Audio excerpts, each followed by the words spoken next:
Hello, you're listening to the voice of Mike Miniter, Chair of the Justice and Peace Planning Group of South East Edinburgh Churches Acting Together. I was asked if I'd recorded my talk on the 16th of July. I hadn't, but I decided to record it afterwards. On the 16th, I welcomed David Coleman from EcoCongregation and all the participants from both within and beyond CCAT. David asked me if I'd do this first bit on the science, because I work in a group that researches the climate at Edinburgh University. And then, not that Antonio knows it, I delegated the next bit to the head of the United Nations, and then used an excellent summary of climate science from the Royal Society before making some other comments. On this International Mother Earth Day, all eyes are on the COVID-19 pandemic, the biggest test the world has faced since the Second World War. We must work together to save lives, ease suffering, and lessening the shattering economic and social consequences.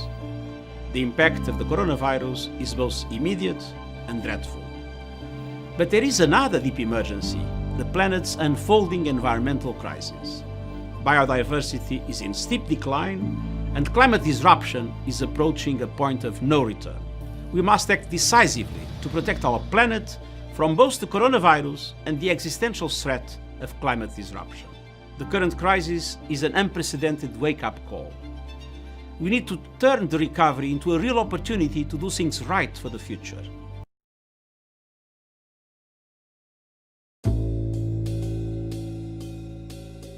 As the sun's rays reach the Earth's surface, some are absorbed and re-emitted as heat.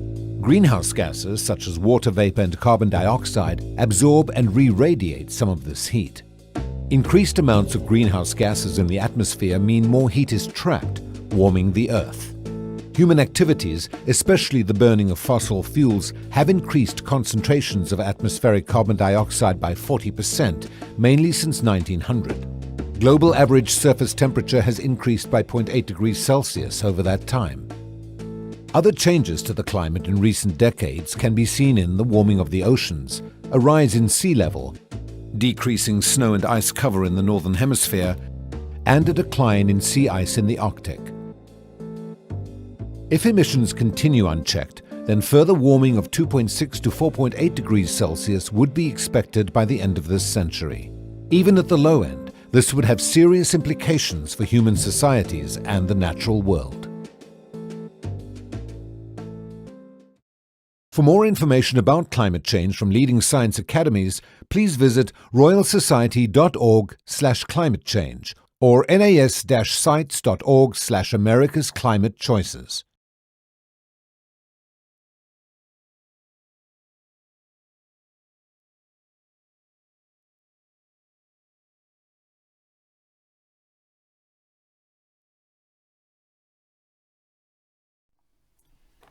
This photo is taken in 2009 on a kayaking expedition in southeast Greenland.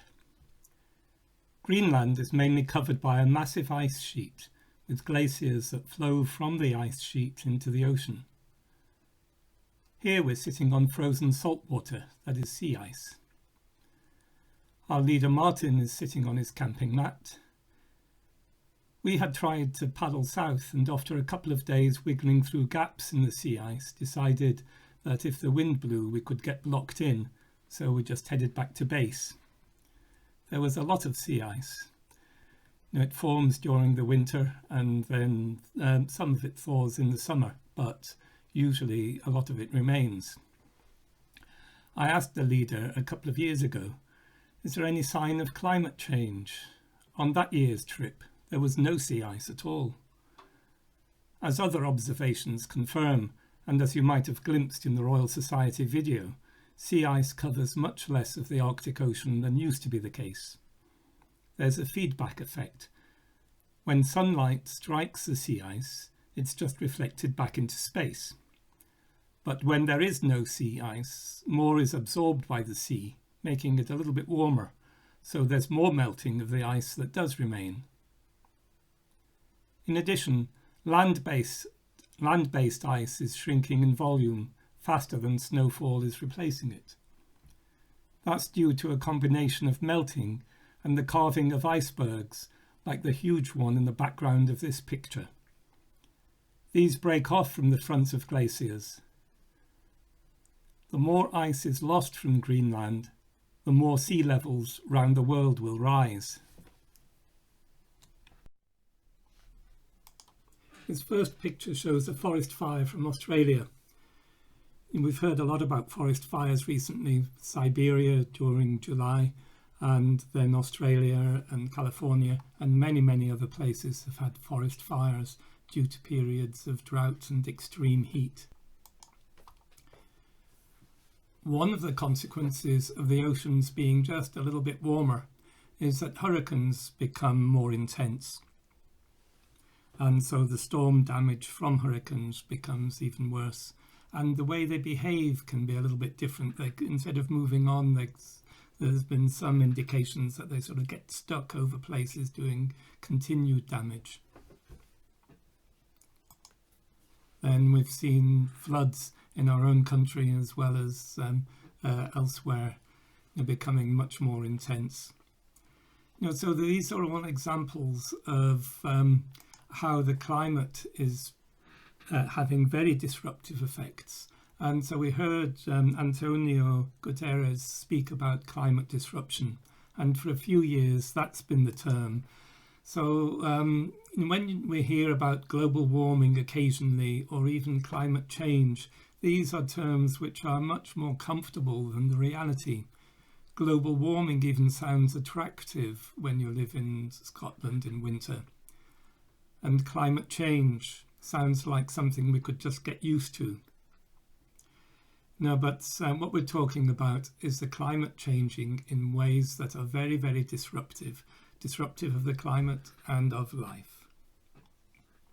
And we see that with things like the hurricanes and floods, with more frequent and more intense extreme events.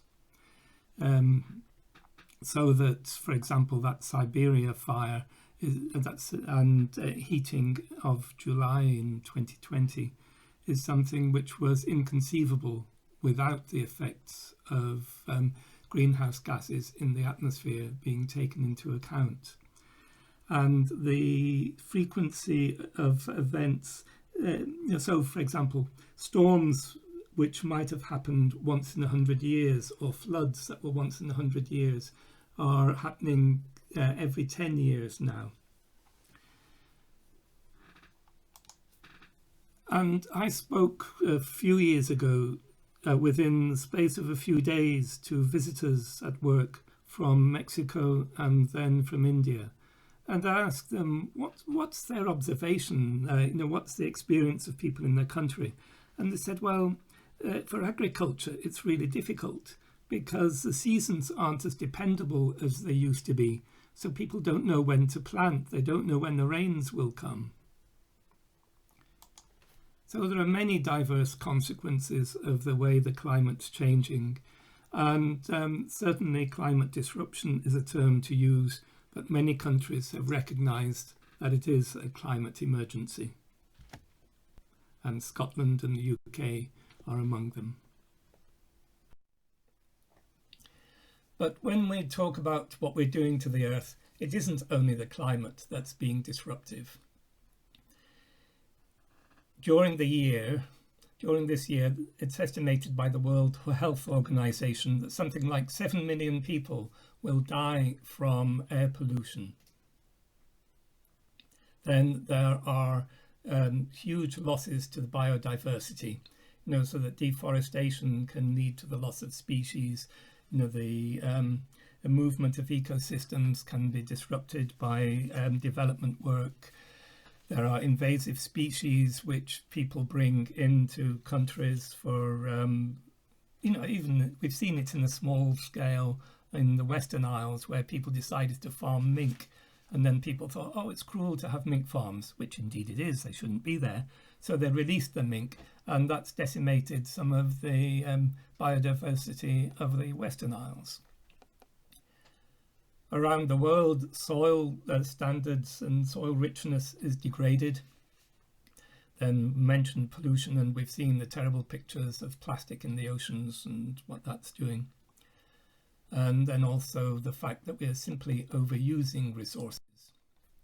And that's what this work seeks to demonstrate, something called Earth Overshoot Day, so that it looks at what people are using in terms of resources that come from the Earth, and then looks at how we're putting back into the Earth, because for the Earth to be sustainable, what we take out, we need to put back. But we're not doing that. And that balance is being lost. And usually it's lost around June or July. But this year it's not going to be until August the 22nd. That delay being because of coronavirus.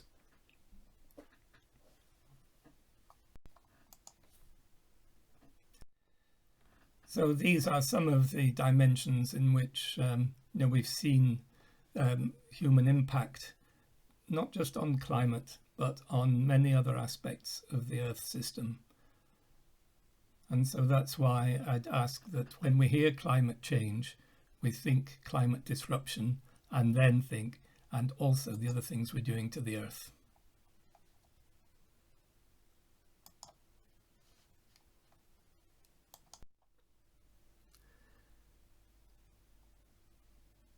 Humankind has been acting as if we have no effect on the Earth, or at least certainly the so-called developed world has been acting like that. So we've been taking resources, creating pollution, and emitting greenhouse gases for more than 100 years since the science was known about this. And so we are in a climate emergency. But as I was explaining, with issues like the soil, biodiversity, problems of ecosystems, the climate is but one of many crises. And these crises impact most upon the poor and the vulnerable, those who are least responsible for the fact that the crises are happening. All of these things are connected. So that poverty drives land use, which drives biodiversity loss and deforestation, which leads to soil loss. And, these cycles and links happen in so many ways. So that this is really an ecological emergency, not just a climate emergency. Ecology representing the relationships between all of these dimensions and all of the aspects of human life as well. And as Pope Francis said in the publication Laudato Si 5 years ago, this is an ecological emergency which calls us to a faith-motivated response. It's as if we are living in the middle of a parable. We are used to Jesus's parables subverting the worldview and attitudes that were established in the people of his time, but that's what's happening to us at the moment. And so the faith-motivated response is so important, and that's why we invited David Coleman to come and speak to us about EcoCongregation and also Laudato Si from Pope Francis.